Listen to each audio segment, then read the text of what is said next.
नीति रणनीति को भली भांति जानते हैं और रूस हमारा सबसे ट्रस्टेड एलाय रहा है।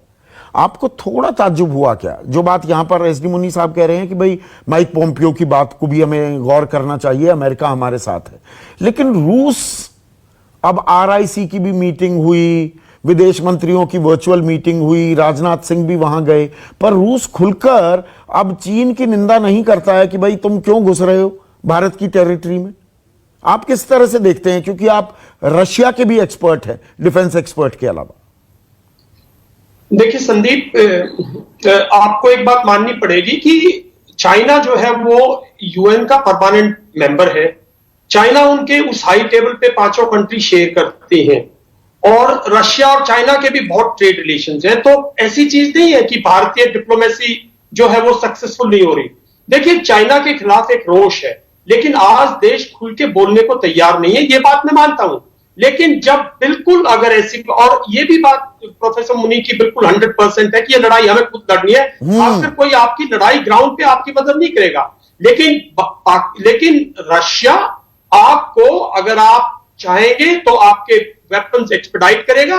रशिया में 3 लॉबीज है, मैं आज भी किसी को बता रहा था। एक इंटेलेक्चुअल लॉबी है, एक साइंटिफिक कम्युनिटी है और एक ट्रेड एंड बिजनेस कम्युनिटी है। जो ट्रेड कम्युनिटी है वो नहीं चाहेगी इस टाइम पे कोई भी चीज ऐसी की जाए। क्रेमलिन में बहुत लोग हैं, रशिया इंडिया के साथ है, इसमें कोई शक की बात नहीं है।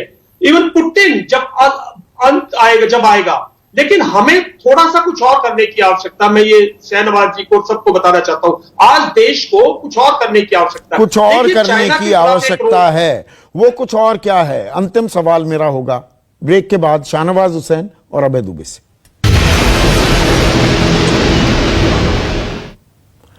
बात कर रहे हैं कि क्या कूटनीति में भारत चीन पर भारी है और लड़ाई हमें खुद भी लड़नी है, यह भी चर्चा में सामने आ चुका है। शाहनवाज हुसैन, और दुनिया को साथ लाना होगा, कुछ और भी करना होगा क्या हमें?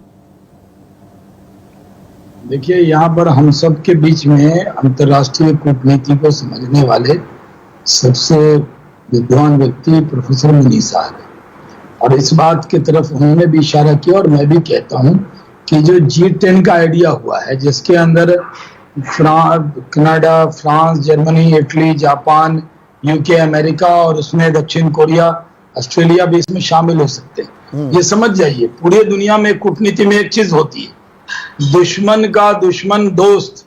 ठीक कहा। और चाइना, और वो दोस्ती हमें साथ नहीं होगी। समय की थोड़ी कमी है, आपने बहुत अहम बात कही, दुश्मन का दुश्मन दोस्त होता है। अभय दुबे, और क्या करना चाहिए?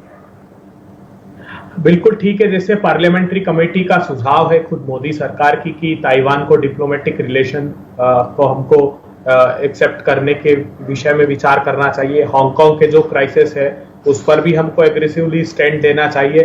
जहां तक प्रश्न रशिया का है, तो हमको रशिया से स्ट्रेंथनिंग करनी होगी रिलेशन की, क्योंकि इस दौरान जो नया पोलराइजेशन है उसमें ईरान, चाइना, रशिया, पाकिस्तान एक नया पोलराइजेशन बना है। बिल्कुल, तो और इसके बारे में भी हमें सजग रहने की जरूरत है।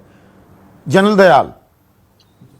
संदीप, देखिए 3 चीज बहुत जरूरी है। जैसे आप भारत में एक पब्लिक ओपिनियन बना रहे हैं, इंडिया के पास एक बहुत बड़ी रिटायर्ड डिप्लोमेटिक कोर है, एमईए को जल्दी कोई प्लान बनाना चाहिए। इंटरनेशनल कम्युनिटी को सेंसिटाइज करो, इंटरनेशनल कम्युनिटी को चाइना के अगेंस्ट करो, ताकि उनकी सरकारें मजबूर होकर ओपन में बोले।